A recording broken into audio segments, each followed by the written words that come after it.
Bayawan City against those who were apprehended in Bayawan City, and the rest of the cases were filed in the Bagete City for those who were apprehended earlier against the 5 assailants, because one is already dead. Do we know what cases were these under? The cases that were filed so far were cases for multiple murder, multiple prostrated murder, and illegal possession of explosives. How many sila ang gikasuhan actually? Actually, when I left, I did not get the exact number. But insofar as the illegal possession of explosives, I think the cases were filed against the 3. But for the rest, because aside from the apprehended assailants, there were developments that other persons can be included in the complaint. Those personalities I did not. Pila gid ang arrested na attorney? Actually, 6 were captured, but 1 died during the encounter. So, of the 6 captured assailants, only 5 are living as of this time. Attorney, ano na yung dumagete niya? Naibayawan na case? Actually, the Bayawan case was the location of the arrest of the last 3 assailants. The other, those who were arrested first were arrested somewhere in the hinterlands of, I do not know exactly, hinterlands of Bayawan. So, hinterlands of Bayawan. Yes, sorry. Because the case for murder and prostrated murder, these were crimes committed in Pamplona.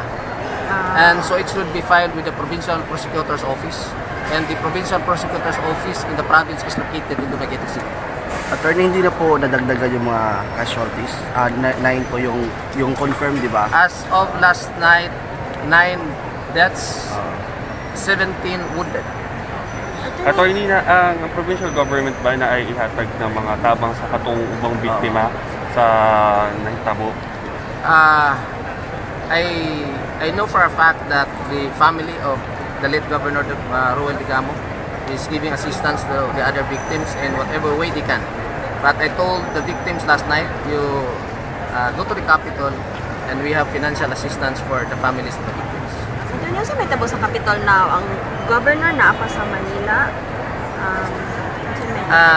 That's why I was in constant communication with the office of the new governor, because my being the provincial administrator ended up with the death of Governor Degamo, because I am the Cotarimano's employee, and I was instructed to continue in the meantime the provincial administratorship in the meantime that the new governor is still recovering from the recent illness, and as soon as he is back, additional discussions with him will transpire. Medical leave siya?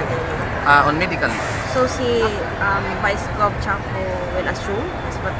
As of this time, there was no instruction yet that the new Vice Governor will act as the OIC Governor.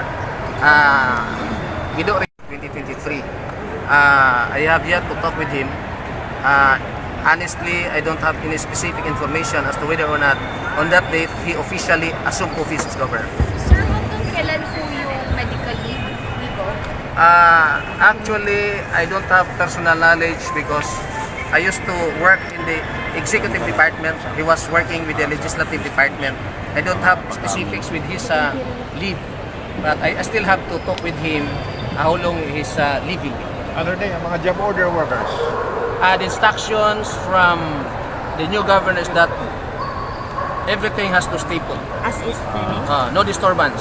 Everything has to proceed as they were before. Attorney, I just want to clarify, there are 10 suspected itong assailants, and 6 lang ang captured. How about the 4 other? the pursuit operation of the Philippine Army and the Philippine National Police still continuing in the hinterlands of Santa Catalina and Bayawan up until this time. Attorney, kayong mga initial dito sa nakuha natin sa mga suspect na arrested, may mga pag-amin na po ba? O ano pa yung mga pag-amin nila? Actually, I am not privy to the investigation conducted. But since the time they were arrested and up to the time that I left the provincial command of the PNP dawn of today, there were serious discussions and a possible extraction of testimonies from these assailants. But it's highly confidential, and they were assisted by lawyers from Cebu. And no document was given to us up until the time that I left. Attorney, state of emergency sa province possible? There was an insinuation from the end of Governor Amy Marcos, but that is yet to be finalized in Manila. Up until this time, we did not receive any information yet that the province of Negros Oriental is declared under state of emergency. What about lockdown, attorney?